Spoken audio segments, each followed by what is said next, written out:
What's going on, guys? Welcome to another episode of Healthspan Academy. I'm your host, Craig Shearhart, and joining me today is Caroline Lambray, who's a key figure in CrossFit right now in coaching and as an athlete. She started her academic career at an undergrad from McGill University, and then pretty much dove straight into coaching and fitness. She owns her own coaching business, Lambray Living. She's been doing that since pretty much graduating, and then moved into coaching CrossFit. She started at CrossFit Montreal, and then quickly moved into coaching and mobility coaching at CrossFit Cap-Op, and is currently the owner of CrossFit Wonderland in Montreal.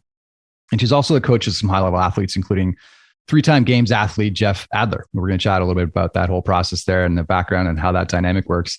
Caroline, thanks so much for joining me today. Thank you for having me. Awesome. Appreciate it. So I want to start this chat with a little bit of how your athletic background what was that like growing up? Were you big into sports? Was that pushed hard with your family? Yeah. No.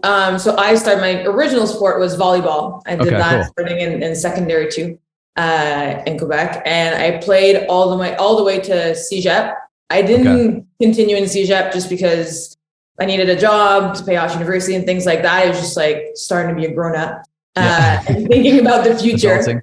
Yeah, exactly. So, I kind of put that aside, focused on my studies. And then when I got to university, the first 2 years, I was training at the McGill gym and like just doing kind of that, but I was missing that community aspect of like doing group sports. I'm a team person, so I like doing team sports. And I looked into what would be possible to kind of get back into that late in the game, right? Once you get to university, people are, at a high level. And so I ended up trying out for cheerleading. Oh, cool. And that doesn't get more team sports than that. So I joined the cheerleading team and then did that for a couple of years, and then ended up trying for rowing. I had a friend at the time that was a pretty high level competitive rower, provincial level and things like that. And she had always mentioned it. And I was like, why don't I try for McGill rowing? So I ended up doing that for a season as well. Oh, cool. So that's basically my path. But my mom was probably athletic, but I mean, I don't know, phys ed in the 60s and 70s, like, it's not the same as today, but quite the same. Yeah. But I remember like as a child, cause my mom, has been on and off, fighting with her own health and obesity and things like that. So I've seen my mom gain weight, lose weight, training in the gym, getting good results, but then kind of fighting that. So I always knew that health was important, because I've seen her kind of struggle with that. And then my dad played soccer in Haiti and just, was active. And I have pictures of my dad in his like tidy 80 shorts and like at the track field and doing things like that. So I think it was kind of always in the background, but for me, I think it was mostly the health aspect of being active and really enjoying the competitive aspect and the team aspect of team sports. That's awesome. And that, I think, just that's a similar story when people get linked into CrossFit. So talk about how all that started for you. So CrossFit happened kind of, magically by mistake. I went away and taught in Japan for a year. And when I came back, I was, kind of disconnected with everything and looking for, just training again and becoming consistent and what kind of challenges I could take up. And it was going to be my 30th birthday and I had signed up for a half Ironman. So I was like, I want to test my fitness at 30 and I need something kind of like to keep me motivated and train for that. And for anybody who, does triathlons or half Ironman or full Ironman, I got into it and I was like, okay, I'm going to need to train like 12 to 15 hours a week because you need to swim, bike and run and do all these things. And I was like, nope, there must be a much more efficient way of doing that. And I was like, I didn't have the time and energy, like as much as I enjoy training at that point in my life, I was just like, no, I've done the 15 hours a week. I know what that looks like. And I just didn't want to do it. And so as I was going through that for my training for the triathlon, I ended up doing a class of CrossFit. Back then in 2010, it was within a regular gym in their aerobics room upstairs. So we had like the dinky bars, you put 60 pounds and they ended up like, we all ended up bending the bars and like things like that. But that first workout, I think with anybody that, has done sports before or, tries CrossFit for the first time, it's that rush of endorphin and it's that reconnection with like pushing yourself and feeling proud and like all of that emotional, I think, connection that we have with ourselves and our prior sports. And I was like, okay, this is good. Like this will get me in shape. And just during that year, like I was like, no, I don't want to run on the treadmill for 45 minutes. I might as well go do that. And even though it was, like small, there's no pull-up bars, there's none of that. I just felt like it was going to give me what I needed because I wasn't trying to do anything competitive for the half Ironman. I was like, I want to survive. That was my goal. I just wanted to survive it. Let's manage to cross the finish line. Yeah, exactly. I did. And I was like, okay, so if training, it was a 45-minute class, I did it 5 times a week. I honestly biked, I think 3 times and did like barely 17 kilometers. I was like, I hate biking. So I don't know. That's usually where people are really good at is the biking section. I was like, I swam, so I'm a lifeguard. I'm relatively okay in the water. I was going to say that would be the death of me, would be the swim. I sink like an anvil. I have no chance. I also sink, but I open water freaks me out. So the lake, I was like, as long as you don't do a panic attack, like you'll be fine. That. And then running is while I was in Japan, it was just like the easiest thing to do. So I had run a lot in that year prior. So I felt comfortable with the run. Yeah. But yeah, it was just like, I just wanted it was a goal for me to kind of get me back into training. Mm-hmm. And then I just wanted to make sure that I was fit enough to complete it. And I was like, okay, cool. And that just got me hooked on CrossFit because like, okay, if I can get those kinds of results doing 45-minute training, doing that. Super cool how that like the HIIT training can just in small doses can still build your aerobic capacity. I feel like that kind of change the game. And you see more of that now, especially like off season where, you can't get outside and bike and run and swim as much. You see a lot of like the endurance people moving into the functional fitness, just as maintenance over the years. For those who are stuck with your Canadian winters like us. So I want to talk a little bit about, so you just finished up competing actually at Wodapalooza, right? Yeah. And you were there also coaching Jeff, and you had another athlete you just started working with. Just talk a little bit about that experience. That competition just blown up. And I feel like there was like the weather warnings that obviously threw a curveball at people, but talk about that experience. What were like the highlights, impressions, surprises for you over that weekend? Well, the first surprise, Benoit, who's my athlete that was competing at Wodapalooza. That's what we were going there. Jeff was there to see his sponsors and do the other stuff around. And he ended up being able to compete in the Legends, like a little special demo WOD that they did and things like that. That was great for him. Yeah. I was going there for Ben. And then obviously like everybody's traveling into Miami, and I got contacted by somebody back in Montreal who 2 out of the 3 girls on the team got COVID, couldn't travel. So there was one person left on the team in Miami, and she was just like, can anybody help me? So I was like, well, if nothing interferes with my schedule, like, again, like I'll survive the weekend. Like if you have no expectation on performance, because we have been closed. And I have been training at home. So like, I still have the weights and I still have the skills. Like I can do the rope climbs. I can still do the muscle ups. I can still do these things. I can still move the weight for the category intermediate that we were in, but I do not have the fitness to back it up. Not there. But I was like, let's do it for fun. So that's how I kind of got into it. Nice. It was Wodapalooza is a monster of a competition because there's so many categories. Did you say 2,000 athletes? Yeah. That's absurd. How do you even begin to manage that? I can't even. It's a lot. I think they do and I think it was probably still a little bit hard this year because of COVID and probably like, people testing before being able to travel and not being able to travel. So I think they did a really good job just doing that. The atmosphere, the celebratory atmosphere, like to me, that's why you want to go to Wodapalooza. It's to have fun, enjoy the vendor village, celebrate your fitness with your friends. That's really why you do it, because it is really big. It is really hard to communicate. And like, if you're expecting to have a standard across everything, that's going to be hard. Judging wise, we know at the elite level, whether it's video review or in person or something, like it's still very hard in our sport to have the standard maintained that consistency. Throughout. Yeah, for sure. So, you have to take things with a little bit of grain of salt and be able to manage that. But otherwise, like we kind of set our expectations. We were there for fun. We were there to support her, make sure she was still having a good weekend, because obviously she had trained for it and qualified and everything. We survived.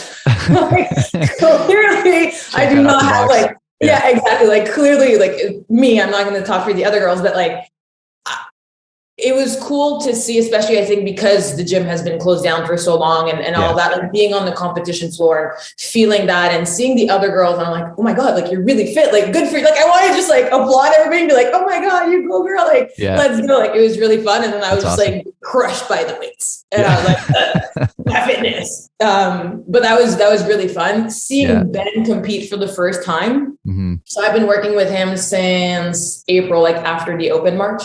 Right. April. After the open / quarterfinals, we started talking and, started programming for him and coaching him and stuff. He's not in the same city.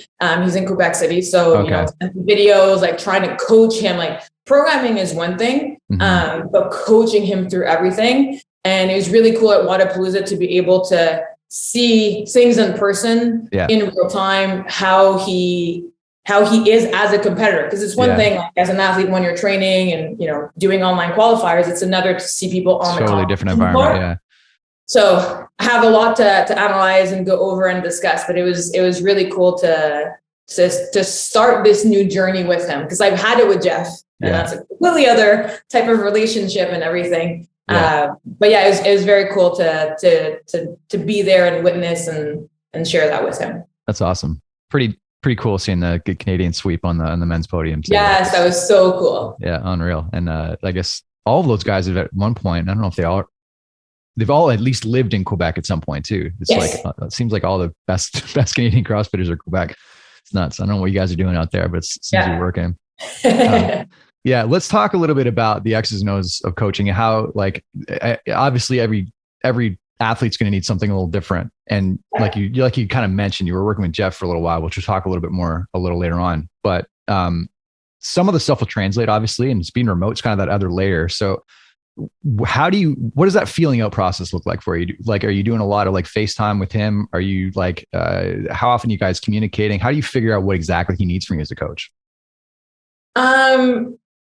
So when we started, like, just, I guess, kind of figuring out if we would be a good match, it was asking him like what he thought he needed, like, why choose me? Like, why did he reach out to me? Why would he want me compared to, and, we're all in Quebec, like there's Michelle, there's other programs, and things like that. So getting to understand his motivation and why he thought I would be a good fit, and then kind of explaining my process and everything. We just started, like, we chatted a lot, which has been Facebook chat. Okay. We'll FaceTime sometimes, but I think we're both very comfortable, like, just writing. Yeah. And just kind of getting to know him as a person while he was doing the programming. Right. So there's obviously like how best to attack the workout and what's your strategy and all those things. Yeah. But once you get to competition and once, through online qualifiers or like anytime you're competing, I need to know you as a person and figure out like what's going to be the best path. Like, do you want me to talk to you, not talk to you? What's what's going to be a motivator? What are your goals? Like all these things. Why is this a goal? Like, okay, you want to win the CrossFit game. Why is it a goal? Like that's important to know and figure out what drives people, because everybo's going to be different. For sure. And that's when you get the real answers, is like that next layer, right? It's not just what do you want? Why do you want it? And I feel like we can really get to what they need. Yes. Yeah. I think the why is really important. And I mean, the why of it doesn't matter what your why is, but figuring out what your why is important. Yeah. So doesn't matter why you want to win the CrossFit Games or why you want to make it to regionals or semifinals or this or that. But if you haven't figured that out for yourself, then it makes it hard to stay consistent. And in order to be good and great, you have to be consistent. And that's what pulls you through. 100%. That's awesome.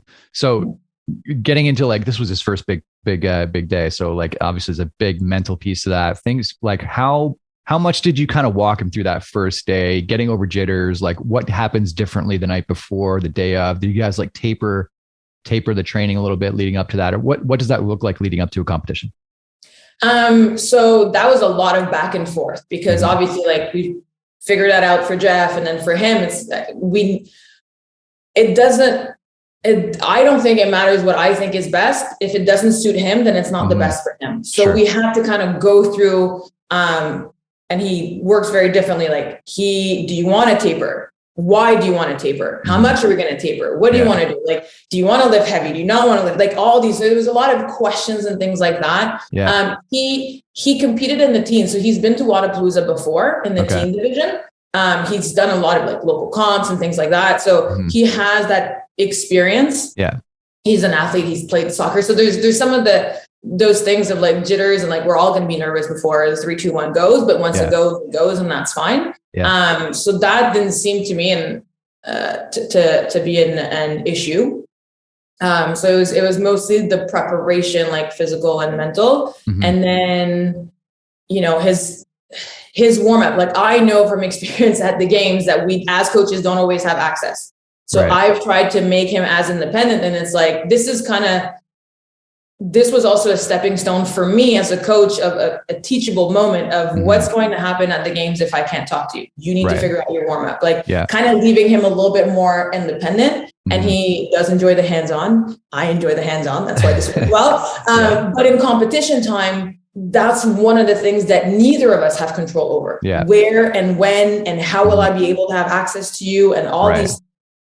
So I was really treating Wodapalooza in that sense of like, ask me questions like, what do you need from me? But at the same time, like you need to be able to take care of your warm up and everything. And if I can't be there with you and all these things. So it was also a learning process for that.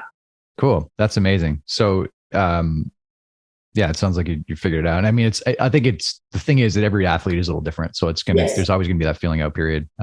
But I love that. So let's kind of shift back a little bit, like on a typical day, obviously like sport has changed like tenfold over the last like 10 years.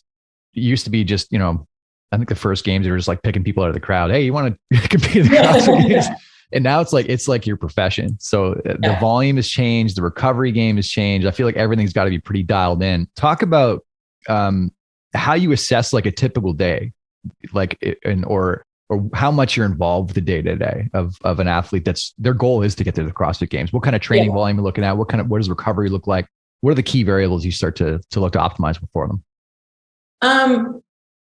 I think the training volume and intensity is one thing. Like even when I started training with Ben, or when I started, you know, with Jeff, getting the nutrition down, getting, you know, as the volume goes up, are you sleeping enough? Are you sleeping well? Like all those things. And will you take care of those things? Because people tend to put a lot of emphasis on the training.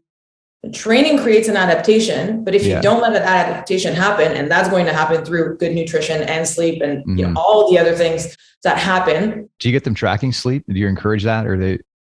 Yes. We have the Whoop. The Whoop. Nice. So we have my 4.0. But I mean, like we all have, most of us have intelligent phones. Like there's apps that you can have that you can put the phone in your bed or track it somehow, because especially with the Whoop, like what we realize is, yes, you go to bed at one time, you wake up at another. But like I, for example, have like around 10 disturbances. Jeff's average is like a 22, but that's it. That's his average, right? Yeah. But if it doesn't affect him, because I think his wake time is lower than mine. So he has like, it's things like that of just like understanding. And then like when you track day to day, then you can kind of see the patterns and, you know, what to remove, what to add and things like that. And it doesn't mean easy to rabbit hole. Pardon? It's easy to rabbit hole and that stuff. I'm like a mad scientist with my Whoop and figuring out, I ate this today. How much did that affect my deep sleep? How much did that affect? Yeah, exactly. Yeah. So it's an interesting tool to have. It's not necessary. But tracking somehow, even if it's just, I go to bed, I get up, this is how I feel. Yeah. Right. It could be as simple as that for as long as you can maintain that and track it somewhere, somehow. It's more that to give you the consistency. And when we need to make changes, like that's why we calculate macros. That's why we weigh our foods. That if we need to make a change, we're not doing a blind change. Is this having a positive effect? Is this having a negative effect? Yeah. Because the volume in the training is the easiest thing to control. Yeah. Like as a coach, as a programmer, it's not. Okay. That's gonna be pretty consistent. It's how many nutrients and macros do you need to optimize all that stuff? Yeah. Exactly. So are they tracking like everything? Like, are they weighing every meal, or are they just eyeballing at some point, or like, how does that, where's that like different day to day? Do they get days off of measuring? Like, how does that work? So different people would do it different ways. Like when Jeff and I started, like I still weigh my food 99% of the time. I'm nowhere near an elite athlete. It's just something I kind of enjoy doing, and just like the consistency. And when we started, it was, we're in this together, we live together and everything. So just kind of make it easier on the household. But it is something that I personally enjoy. Ben, first of all, he's studying in nutrition. He's going to be a nutritionist. Oh, wow. So he's like way above me in that stuff. So he takes care of his nutrition. I trust him and whatever. I do still ask questions because it will affect his performance. And eventually we need to change something. Yeah. So I know he tracks. And that to me only becomes a problem if he's, are you under recovering? Do you feel like you're not performing the way you should be? Are you feeling tired? Like I'll ask those questions to make sure. And then we'll try, am I over programming? Are you under recovering? Is there something wrong? Because the volume and the intensity, as you become fitter, you kind of need a little bit more, and more detailed and more thought out workouts and training sessions and, everything macro wise. Jeff's training session 5 years ago does not look like what it looks like today. And I think every athlete develops, and that's in all sports, right? Like 5-year-old gymnastics versus 10-year-old gymnastics versus 20-year-old gymnastics. It's not the same. And that's how every athlete, and I think sometimes it's hard because people want to improve. And then you're like, okay, I'm going to do this programming, or I'm going to follow this coach. And you just jump in. Yeah. But you're jumping in the middle of the pool and sort of like dipping your toe and like being on the side of the pool and kind of like figuring out what you can handle. So when I started working with Ben, I started very like, it was a two-way street. So I was programming something, and if he needed to supplement, because he's like, I feel like, I can handle more, I can do more. And then he would add, and we would kind of go back and forth. So I could figure out how much he could do. Increase, like, are we increasing volume or increasing intensity? Like, are we doing more skill work? Like, what is it that I'm seeing that you need all these things? But I think that's often a common mistake of just doing too much too soon. And then like you can do that for a sustained amount of time, but not forever. And that's where people will, burn out or under recover, start getting nagging injuries and, tendonitis and things like that. And it's like, well, yes, you can do, comp train proven, whatever, like you can do that for a day, you can do that for a week, you can possibly do it for 2 months, 3 months. But if you're not, like, did you start and did you ramp up properly? So are you periodizing, or are you like kind of going more by feel? Do you like regularly deload, or is that like more about getting feedback from the coach and kind of adapting as it goes? So that's where like I am individually programming for Jeff, for Benoit, for some other athletes, because everybody's, very completely different background and where they're at in their fitness level. So basically like say for Jeff, he got no deload for like three years.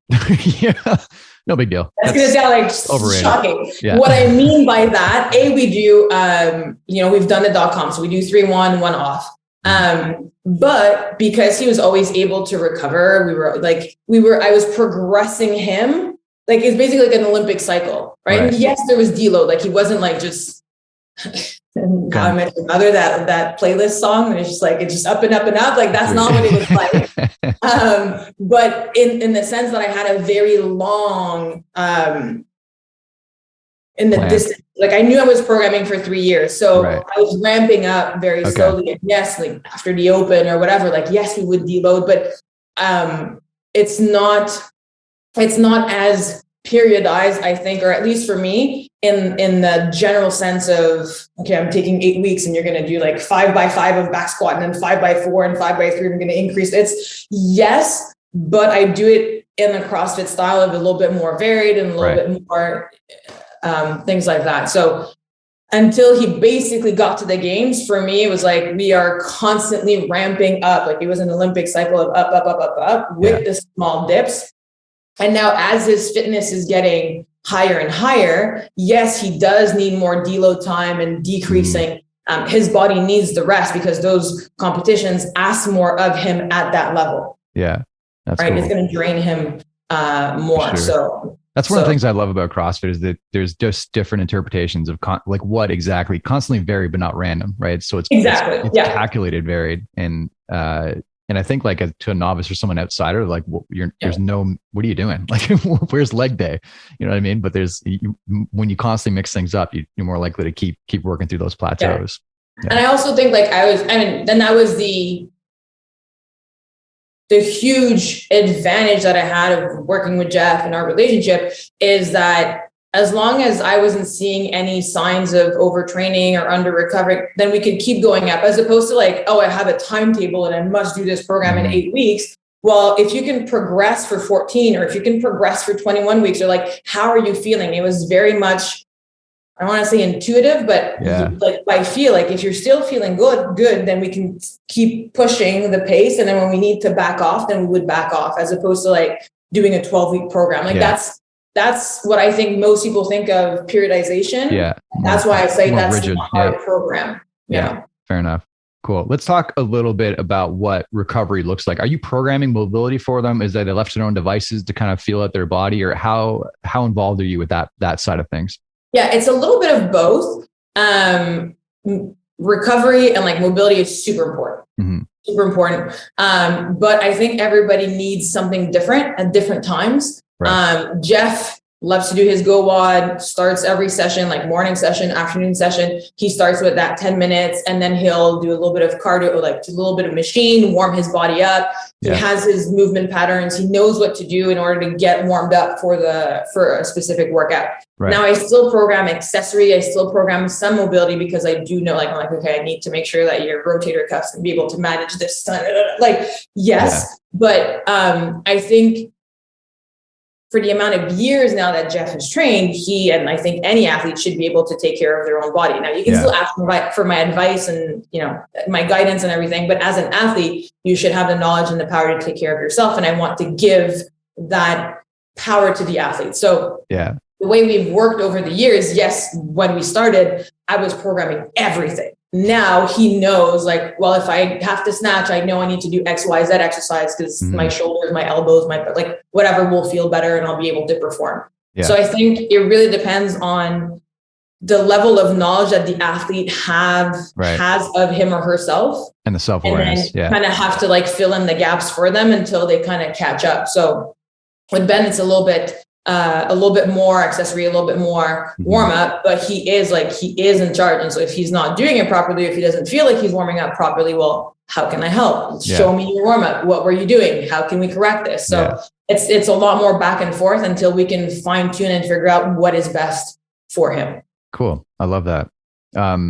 So we got to talk a little bit about this dynamic between you and Jeff, because it's actually like, I can't believe how common it is for couples to have a coach athlete relationship and it work. Cause I just imagine in my own relationship, it just being a train wreck from start to finish, like being able to keep those barriers and make it work dynamically. So how did it work for you guys at first? Did you guys connect on a personal level first, or as a coach athlete? How things evolve? I mean, at first we didn't connect at all. So that's cool.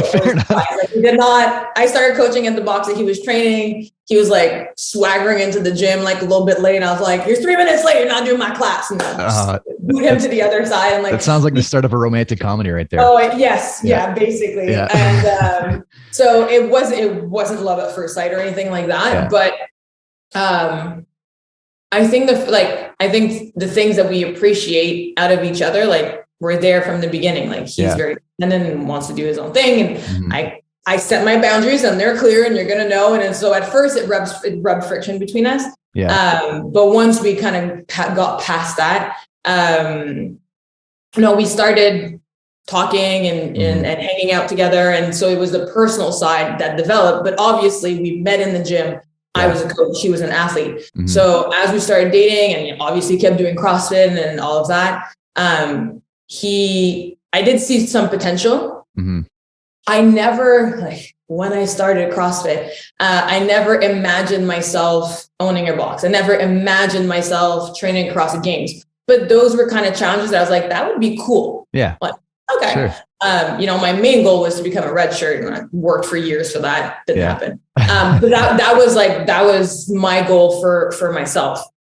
But when I started seeing Jeff move and what he was able to do. And we're just like, let's just do the open. Let's see where you are. Because we met in 2015, like right around the open. So that's scrap. So let's, we trained for a year just for fun. 2016 did the open, like, where do you fall? And for the amount of experience that he had CrossFitting, he did fairly well. And I was like, well, do we want to put a little bit more time and energy and thought into this? Yeah.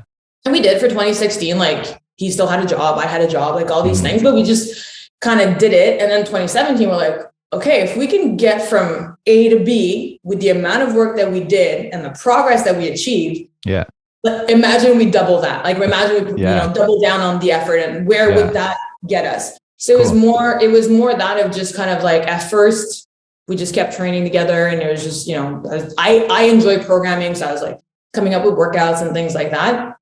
And as he kept progressing, like, I just kept progressing with him and making sure I was programming more adequately. And then, like, obviously, like I said, like nutrition and recovery, like we were doing that in 2017, 18. Yeah. Like, it wasn't just like, oh, I want you to snatch 300. It was like, I need you to sleep and make sure you're eating properly. So we're going to counter macros. And so we did all the things, I think, in the right order. Yeah. Because people like tend to train, and it's like, like you're super high level, and then you're like, but your nutrition isn't on point. Like, well, imagine what you could have gained if you had worked on your nutrition first. And that's the part that's not enjoyable. I understand. Yeah. I want to go train and snatch some barbells and do some muscle ups and like walk on my hands. I don't want to weigh my food and do some meal prep and all that. But it will give you the results that you're actually looking for. Like, it does matter. Sure. Yeah.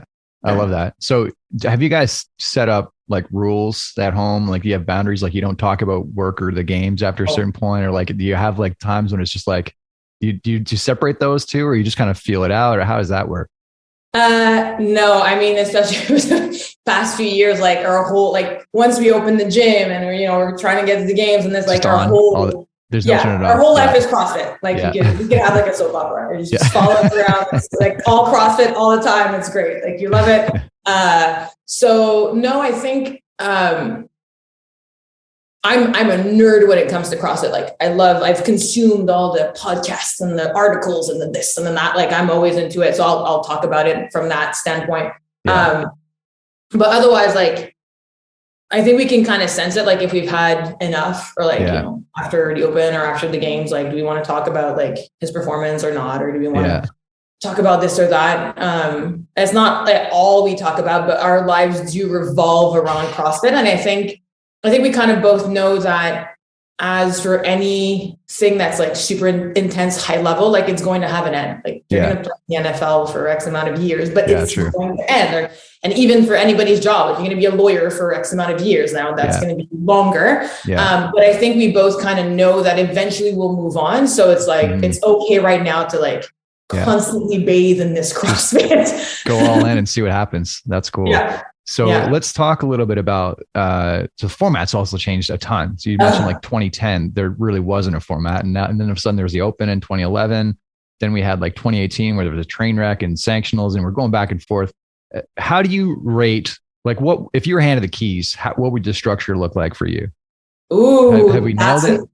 That's an interesting question. If I had all the power, if I had the keys, I would legit have to like think about it. Yeah. And see kind of like what I think we need to figure out as a community or as CrossFit or whatever, like, what do we want the games to mean? And I think that was the miscommunication or error in 2019 when all the national champions showed up at the games. I don't think it was a bad idea. I think it was not executed to the best ability. If we want the CrossFit Games to be like the Olympics of CrossFit, whether it has a high cash prize or not, like, everybody competes at the Olympic and they compete for the medal. They don't compete for the money. Yeah.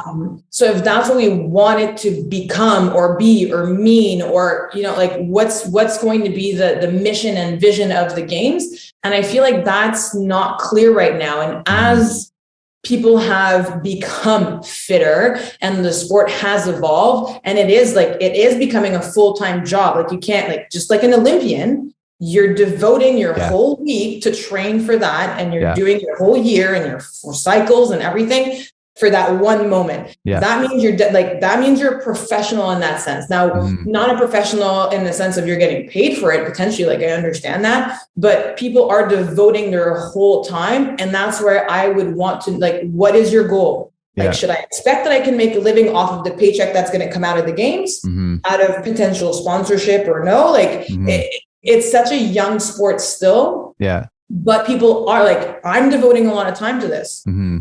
Jeff is devoting, a lot of athletes are devoting a lot of time to this. And I think that it's only fair to them to kind of let them know, like, yes, you'll be able to make a living. Yes, if you show up and you finish 40th at the games, you're not indebted. Yeah, right? I think that's a pretty good. That's a pretty good rule. Like, you shouldn't be losing money if you. You shouldn't be losing money when you're training. But if that's what we want. And I mean, nobody's showing up at the Olympics, hopefully, and that I don't know, so somebody can correct me. But nobody's showing up at the Olympics and leaving with like thousands of dollars of hotel bills and this and like I don't know. Please in the comments, like let's figure that out. But I mean, you're going and you know that you're going to, even if you finish 40th, that you can do your event. If you get cut, you get cut. But like, because just the bracket system, the way it works. But if we don't, do we want to have brackets? Do we not want to have brackets? Are we going to have cuts at the games? Yeah. Are we giving the opportunity to showcase our fitness? Like, I think that's what was unfair when the cuts reappeared. And that's one thing. Like, I was doing CrossFit in 2010 and 11. I wasn't paying attention to the games until 2014. So those early cuts that apparently happened, I wasn't aware, and that's on my part. Like, let's go study the history of the CrossFit Games. Or informed. Like, okay. But I wasn't there. So for me, the games is 40 athletes for the whole weekend and whatever. Yeah. So if we want to make cuts, like, let's make them permanent, and let's have everybody know that this is going to happen, and you're going to need a certain amount of fitness to pass to the second and third and fourth. Yes, that's what happens in the playoffs, right? Like, I don't think it's a full concept. It's just the fact that people are showing up, paying, not knowing what's going to happen. Yeah, exactly. That to me feels unfair. Yeah. Because if you don't have the fitness, like, I'm not gonna fight you. I don't have the fitness. I'm not moving on to the next stage. That's fine. But to not know, and that's where, like, I understand the unknown and unknowable. Like but it's so, and that's the thing, it's so ingrained and we're so kind of okay with it. And it's like, well, yes, but if we're going to play chess, we kind of both need to know what the rules are. And if you keep flipping the rules, like, we need some consistency. If I were to redo the whole season, or, how I would organize things, I think 5 weeks for the open, like, let's say as an affiliate owner, the 5 weeks, I think 4 would be good without the quarterfinals. Like, I'm not super sold on doing only 3 weeks and then getting a week off. But then, the athletes, whether that's Jeff or anybody in my box that qualifies for the next step, and I need to revamp everything. And I don't know, like, it's a lot of back and forth. Just rushed. Like, yeah. So I think that 10% was a good idea. Yay, made it last year, like, made me feel proud. Yeah. But I mean, as an organizer, like, as an affiliate owner, it's logistically tougher. Or do it all in one shot, like, do the 3 weeks and then stick it there. Like, I want to be mentally in the thing and not have a week off. But that's me. So I can be wrong. Potentially other affiliate owners, potentially the athletes prefer to have that week off. I just find that it's so weird. Like, you want to deload after you compete, right? Like, you're in it, and then but you can't really relax, right? Because you have this next step that's super close. Like, to me, it just feels weird. So that's my opinion. Cool. I think for semifinals, I think 4 weeks is too long. I think it's an unfair advantage for people qualifying in that first week versus that fourth week. I think 3 weeks of regionals I think people had accepted that. I don't think it was the best thing. I think everybody had accepted that logistically it had to happen over 3 weeks with, the whole world being involved like that. Yeah. But at this point, at the level of preparation that you need and should have, and give everybody the same kind of opportunity, I think 4 weeks is a little bit too long. Yeah. What that would look like, I don't know. But I mean, everybody, like, again, in other sports, when you're doing the playoffs, everybody's doing the playoffs somewhat at the same time, and then they'll get the time off. So the calendar kind of aligns, but I just feel like yeah, that to me is a little bit weird. Yeah, so, I feel you. Let's talk. So obviously the sort of genius behind the format has been Dave, and there's been all kinds of mixed reactions around that. How well did you know Dave, and what's your take on how all that unfolded? I do not know Dave. I've met him at the games. I have translated for level 1, level 2 CrossFit Kids. I've hung out with seminar staff. I've worked media volunteering at regionals, at the games. Like, I've been around enough, but I don't personally know Dave, obviously. I think that, okay, repeat your question. That was the context, but before I keep going, I was just asking your take on how that unfolded. Were you surprised by it? Do you think it was what was your take on how that unfolded, sort of? So I'm not surprised, because I think that the leadership, so let's say Rosa, I know there's more people involved, but like investors, but Rosa, they clearly want to take the company in a certain direction. And it's much more corporate than what CrossFit used to be, which was much more visionary. And I think that those two types of individuals and those two, it's very hard to coexist. Yeah. So I can understand that if Eric Rosa wanted more teamwork or wanted more of XYZ, and he didn't have, and we don't know what happened. We don't know conversations that happened during the game, after the games, before the games, what was happening, blah, blah, blah, whatever. We have no idea how that unfolded. I personally would have wished, because I do think that there's certain things that Dave could have done better. Sure. For example, at the games, again, you have 4 heats. If you're announcing an event at 12 o'clock, and that first heat is at 12:20, and the last heat is at 12:50, while you're announcing the event, let's say that takes 5 minutes. Now everybody needs to corral and start warming up. The athletes in the first heat only get 15 minutes to warm up. Yeah. Athletes in the last, that's where I'm like, when you need to listen, and we need to work as a group, because as athletes, I'm guessing, and I don't want to put words into their mouth, but you want to perform to the best of your ability. Yeah. I cannot do that with a 10-minute warm up. Yeah. And if everyone has 10 minutes, it's one thing, but if you got the differing groups, that's I agree. Exactly. And that's where, let's say with the cuts, it does give everybody the same opportunity now. So I'm not against, and I'm like, well, if, do we want to send 40? Do we not want to send 40? I think there's a lot more that needs to be hashed through. But in terms of that decision, was Dave open to that? Right. We need to listen to the athletes. We need to see XYZ. This is how I want to work. And that's on one side. On the other side, it's like, well, whether you like Dave, hated Dave, or whatever, I think he was still good at what he did, which was program good tests. Whether you enjoyed them or whatever, or agreed with the standards, bring handstand push-ups.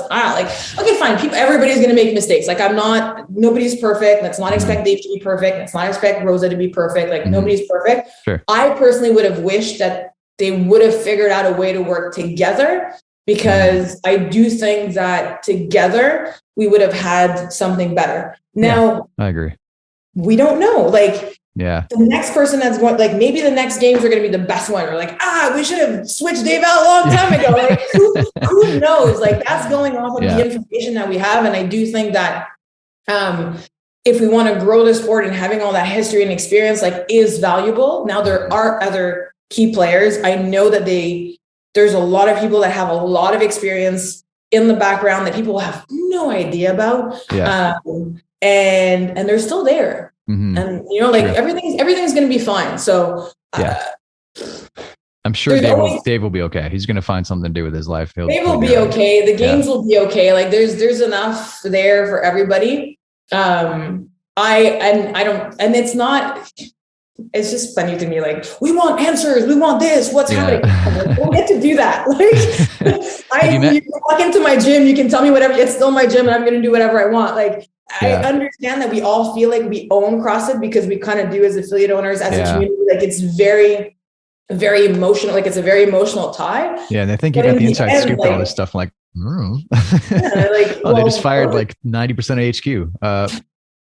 I did not, I was not informed of that decision. Yeah. So it's just like, I understand people wanting answers and wanting to understand and all that, because I think CrossFit means a lot to us. Yeah. But if it's going to be run as a company, as a corporation, then we have no say, and we can all, comment, keyboard warriors. We're all I live for the comment section. I learned to not like or comment back, but it's just that to me is I don't know. So let's see what happens. Let's have faith, and we'll see it. Either way, people will have a lot of feelings over it. Yeah, nothing is permanent. So in 5 years, if we made mistakes, let's just change them, and let's just learn from it and keep growing.